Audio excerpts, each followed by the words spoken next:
Luffy was inspired by Shanks to become a great pirate, but what if that wasn't the only thing that he learned from Shanks, because as we all know, Shanks is a legendary swordsman. Or even better, what if Luffy had a completely different mentor than Shanks to begin with, which leaves us with one of the maybe most fascinating questions in all of One Piece. What would have happened if instead of eating a devil fruit, Luffy had been trained to become a powerful swordsman instead? And let's kick this off where any good pirate story begins, back in a bar. And it is here, of course, that hungry child Luffy is about to eat this devil fruit. But to really set up our what if scenario, this time around, Shanks actually snatches the devil fruit away from Luffy in time. And Luffy is of course furious and demands to have the fruit back, but Shanks and Lucky Roux here finally explain what a devil fruit is and why Luffy can't have it. However, this isn't good enough for Luffy because, come on, what kid wouldn't want to eat a strange purple fruit that gives you crazy powers? So he tries to steal the devil fruit anyways multiple times. And so to finally stop Luffy, Shanks makes a deal with him.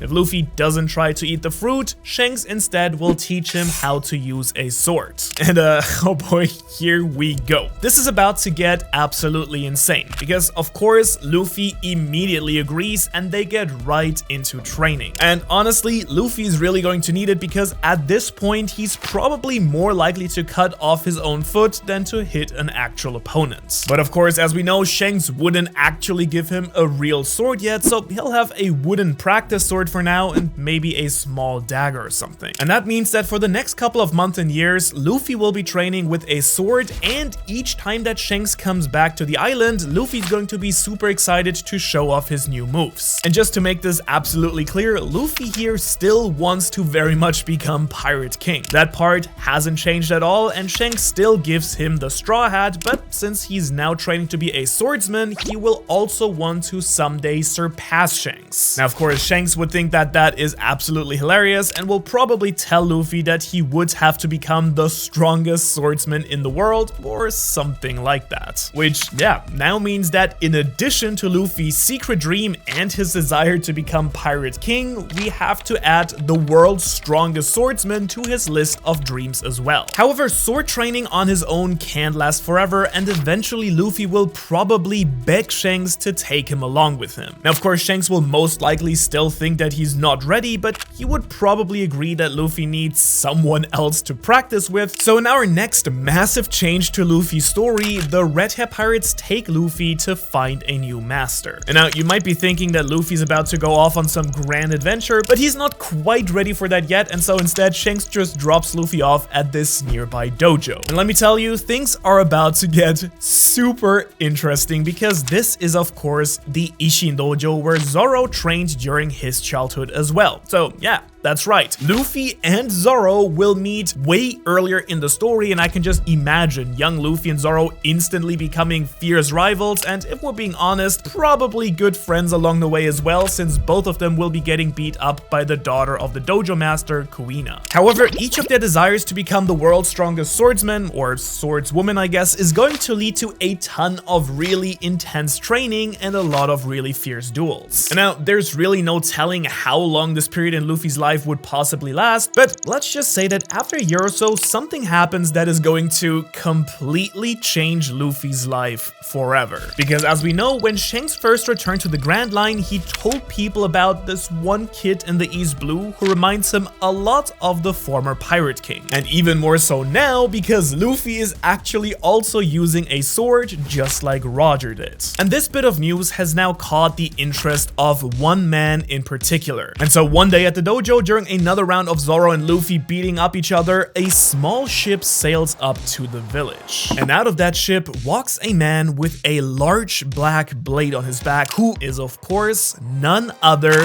than the current strongest swordsman in the world, Dracule Mihawk. Get ready for this. Okay, so of course the boys will want to immediately charge in and challenge Mihawk, but Kuina would very wisely hold them down while the warlord talks to the dojo master Koshiro. But as you well know, you simply can't hold Luffy back, so let's say that he escapes and charges Mihawk with a katana from the dojo. Now, this could very well be the end of swordsman Luffy, but let's be forgiving here and imagine that Mihawk whips out his tiny little neck dagger and allows Luffy to test test himself a little bit. But yeah, come on. I mean, there's absolutely no way that Luffy's gonna do anything against this man, and eventually Mihawk just sends him flying across the village. However, this is Luffy that we're talking about, so of course he would just get up and come charging right back at Mihawk. And while the swordsman does praise his determination, he then smacks Luffy again, knocks him out, and then decides that he has seen enough. Before he heads back to the ship though, I could imagine him sharing drinks with Koshiro, who has always seemed like a quite respectable swordsman himself. And while the kids, including Zoro, Luffy, and Kuina, are obviously excluded here, that doesn't stop them from sneaking a peek at Mihawk's legendary sword Yoru. Eventually though, time is up and Mihawk does decide to leave. Zoro is still itching to challenge Mihawk himself, but Kuina keeps a firm hold on him to keep him from making the very same mistake as Luffy. So I guess that could have been really bad, but the kids immediately jump back into training after being very much energized by this surprise visitor. There's only one problem though. Luffy is nowhere to be seen. So where is he, you ask? Did he get knocked into the forest and get lost? Is he crying at his failure to beat Mihawk?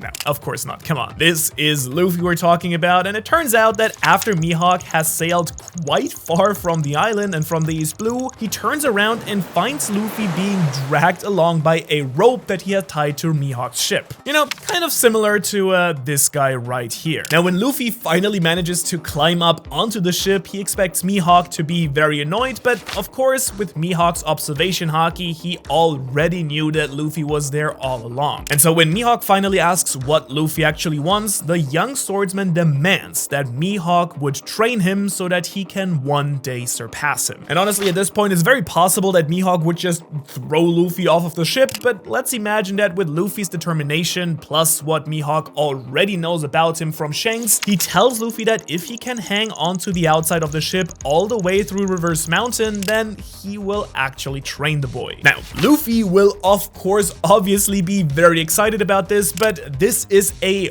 way harder challenge than it may seem. Because remember, Luffy and the crew were nearly thrown off their own ship when they went through Reverse Mountain, so how will he be doing that hanging off the side of the ship? Of course, at this point, he doesn't have his devil fruit, so he doesn't have to worry about losing his strength in the water, but in the end, after fighting off some very hungry fish, Luffy overcomes the challenge, and together, the world's strongest swordsman and child Luffy head off towards Mihawk's dark, spooky, and kind of emo castle. And now, of course, Luffy is insanely excited. I mean, what up-and-coming swordsman wouldn't want to be trained by the legendary Mihawk? However, there's some serious danger here as well that we simply can't overlook. Because remember that when Zoro landed on Mihawk's island, the world's strongest swordsman made him fight these quite savage sword-wielding mandrills as the first part of his training. And I mean, if Zoro had some trouble with these apes during the time skip, then child Luffy is surely going to be in very serious trouble here. So let's imagine that Mihawk gives Luffy some sort of training first before then making him fight the island beasts as well. And on top of that though, Luffy is also going to have to learn how to take care of himself as well, because Mihawk won't always be at the castle, as we well know. For example, he'd also need to learn how to cook and take care of himself, so basically he'd be leveling up in all sorts of ways. And so let's say that after a few years on the island,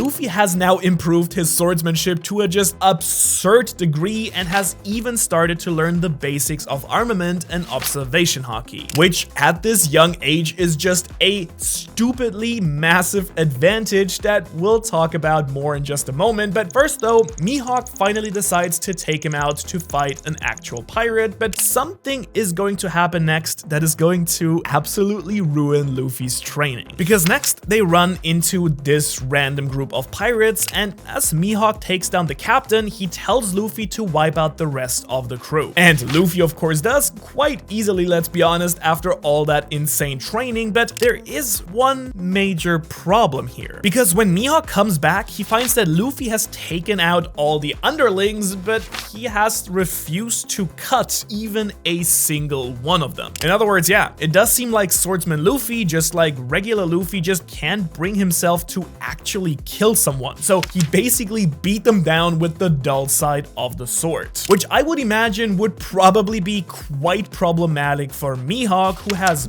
no trouble cutting down opponents as we know, so he demands that Luffy actually finish the job. But Luffy, being the good person that we know him to be, just can't. So Mihawk finishes the job himself, and they return to the castle at a major crossroads in the story. Here, Mihawk gives Luffy a choice: decide to use his sword to its fullest and continue his training, or leave the island for good. And this is honestly gonna be kind of heartbreaking, since Mihawk has trained Luffy more than anyone ever did, but Luffy just can't bring himself to do it for now. I mean, he's beating opponents, yeah, but he doesn't want to kill them when they're already down, so he makes the sad choice to actually leave. I will say props to him though for sticking to his gut here. And so from here on out, there are actually a few really interesting options that would make sense for what might happen next. For one, I don't think that Mihawk would just completely abandon and throw out Luffy, so maybe he'd give him to someone else that he knows that has a good reputation. For example, someone like Whitebeard, who is well known for taking orphans into his crew. He could also try to take him back to Shanks, but honestly, I think the most reasonable option would be for Luffy to actually return to his hometown. In other words, we're going back to the East Blue and the Goa Kingdom. And if you're a little bit disappointed here, wait a second, because this is actually the best time for Luffy to come back. Because while he doesn't exactly have a home here at this point, Luffy should be perfectly capable of taking care of himself in the forest and even befriending these two ruffians as well. And while this is admittedly a little bit later in the timeline for the boys to meet, I'm still sure that they would still get along just like normal and very quickly become great friends. In fact, the only reason Ace and Sabo were originally hesitant to take in Luffy was because he was young and weak, but this time there is no doubt that Luffy is way stronger than these two older boys. So yeah, remember that scorecard where Luffy had 0 wins? I'm pretty sure that's gonna be very, very different this time around.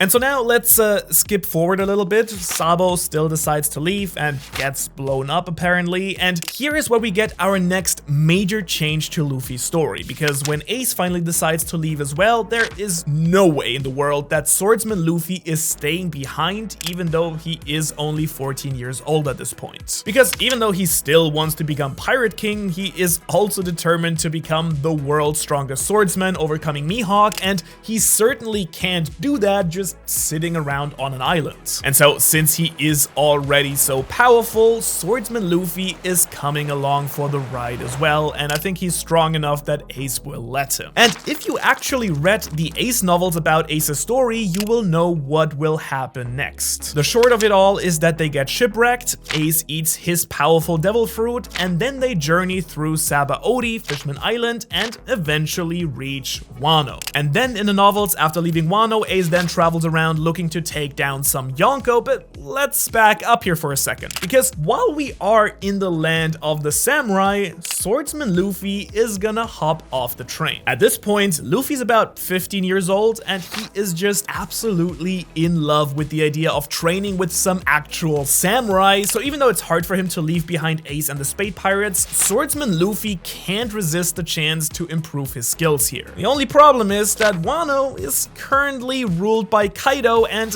most of the real samurai have either been killed or locked up. So let's say that Luffy travels around for a bit. Maybe he even picks up a ranked sword or two, since this is Wano, and I'm sure they do have a few of those lying around here and there. And I can even see him making some real friends in the Lawless Lands and the leftover town here outside of the capital. But at this point, things will go very, very bad for him. Because let's be real for a second, I just cannot imagine Al Luffy sitting back and letting his friends in the leftover town starve to death. So maybe he does something really rash, like attacking a food shipment or something, and then he steals food for the town. And this is of course gonna get him into major trouble in Wano, because we all know what happened when Luffy did exactly that in the original story. So yeah, that's not going to end very well, because as strong as Luffy is with his sword skills, his haki, which should be pretty good after a year of traveling with Ace and into the new world, he is still only 15 years old at this point and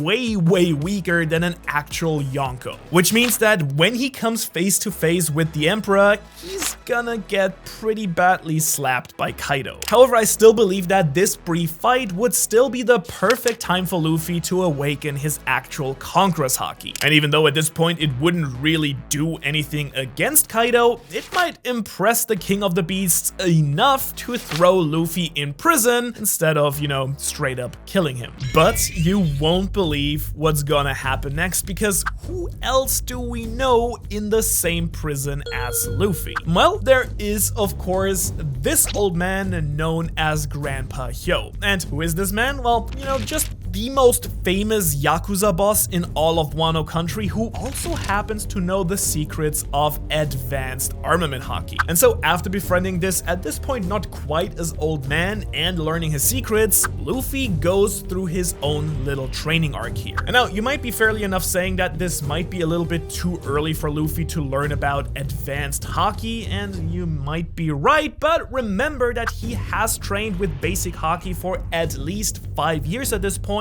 and traveled the seas for a year with Ace. And so I would argue that he has more than enough experience to learn advanced haki at this point as well. I mean, it is still Luffy we're talking about here. And so after a couple of months of training with his new skills, Luffy frees himself, beats up the warden, and of course, as Luffy does, lead a prison break. And this makes Luffy a hero for the escaped prisoners, and they gladly offer to teach Luffy their legendary swordsmanship in the outskirts of Wano. Which is of course exactly what Luffy wanted. However, Luffy's journey in Wano is going to end with a massive tragedy, because Kaido won't just let a full-on prison break go unpunished, so I could see him sending someone like the All-Star Jack or someone to recapture all the prisoners. And while Luffy would definitely put up a really good fight at this point, Jack's thick mammoth skin isn't damaged much by Luffy's dull blade attacks. Remember, he still doesn't want to cut anyone at this point, which means that no one can actually defeat Jack, and in the end, Grandpa Hyo and the other prisoners sacrifice themselves to allow Luffy to escape. Which of course absolutely breaks Luffy's heart, similar to Marineford in the original story. So seriously, this would be the first major setback in his life ever, but now Luffy finally understands what Mihawk was trying to teach him as a kid. Being a swordsman is about knowing when to cut and when not to cut, and Luffy will never truly be a true swordsmaster if he never chooses to cut anything ever. And so at this point, Luffy decides that he will continue his journey and allow himself to cut down anyone who tries to hurt his friends. Tragically enough, it is a really painful lesson here, but similar to Ace's death, one that was important for Luffy to learn. And so what now? I mean, Luffy is already at the end part of the Grand Line, but he isn't anywhere close to reaching the top level of fighters in the world yet. And so honestly, I think he chooses to finally start his own pirate journey and conquer the Grand Line like he always was meant to do. In other words, he's gonna steal a ship and then travels all the way backwards to Reverse Mountain. Now this of course would take him a while, especially on his own, so now he's 17 years old and basically starting his journey at roughly the same time as in the original story. And at this point, there is one major question that we simply must address, because you might be wondering, what about all the other Straw Hats? Because if Luffy's now skipping the East Blue altogether, then will he ever have Zoro, Nami, Usopp, and Sanji join the crew in the first place? Well, the easy answer with Zoro is no. I mean, I don't think that Zoro would ever want to join Luffy's crew if he sees him as a direct rival for the world's strongest swordsman title, but don't worry, we will see more of Zoro in just a moment. As for the others though, well, it might surprise you, but he's actually gonna go and run into Nami very soon, because remember, her goal early on in the story was to steal a map of the Grand Line, so let's assume that she also made her way to the Grand Line as well to steal some more treasure. And let's conveniently assume that she also runs into Luffy here, and after seeing how strong Luffy is, she does agree to tag along with him as well. But there is one condition condition, and that is that Luffy must go back to the East Blue with her and defeat Arlong to free her village. Which honestly, at this point, would pretty much be no problem at all for a swordsman Luffy. I mean, sure, he doesn't have his devil fruit, but he already knows advanced armament and basic observation haki and has awakened his Conqueror's haki, so without a doubt, Luffy would completely wipe the floor with Arlong's whole crew with entire ease. Which means that Nami is 100% ready to follow Luffy anywhere. Now, the real question is, what about the rest of the crew? And I think here I might make a lot of you really angry, because I do believe that at this point, Luffy is much less interested in traveling around the East Blue. Instead, he is desperate to go straight back to the Grand Line and find some really strong opponents to fight instead, which means that he's going to miss out on Usopp and Sanji as well. I do think, however, that it would be very fitting for him to run into Zoro though. At this point, Zoro has become a famous bounty hunter, but he is simply no match for Luffy at all. Which just means that Zoro will swear to train way harder and fight Luffy again in the future. Which does mean that we're all packed up and ready to go. Luffy and Nami, the two of them, head off to the Grand Line, where their first goal is to find some truly strong opponents to fight. And of course, the closest big bad around is the warlord Crocodile, who is in the process of conquering Alabasta. Now, Luffy may not have the same connection to the Alabasta Princess Vivi as in the original story, but I'm sure that he would still want to fight Crocodile nonetheless. And hey, I mean, this time around, Luffy wouldn't even need to figure out that sand is weak to water, since Luffy already knows high levels of haki, which means that this fight ends very quickly with Luffy slashing the warlord to sandy bits in their first encounter. Which now brings us to our next major development for swordsman Luffy in the story, because with Crocodile defeated, we now must ask the question, what happens to Nico Robin? Well, clearly she would want to tag along with Luffy, since Luffy has shown himself to be quite powerful, but would Luffy even let her join the crew? And honestly, I do think, yeah, I mean, even though at this point Luffy doesn't know Robin's importance of finding the One Piece, he would probably still trust his gut instinct and let her join the crew. He still has the voice of all things and still knows what people's true intentions are. So yeah, it's just Luffy and two women now sailing around the seas, which, I mean, hey, swordsman Luffy is just a different type of guy, and I guess One Piece has turned into a harem manga at this point. And actually, now that we have two crewmates, it is time for a proper ship. And since Luffy has already traveled through the Grand Line with Ace, he would probably already know about the shipbuilding island Water 7. And so the three of them would head there to buy a real ship. Now, one thing to keep in mind though is that on this island there are government secret agents who are gonna kidnap Robin. And it's very much likely that in this chain of events that would still very much occur, but this time around things are going to turn out way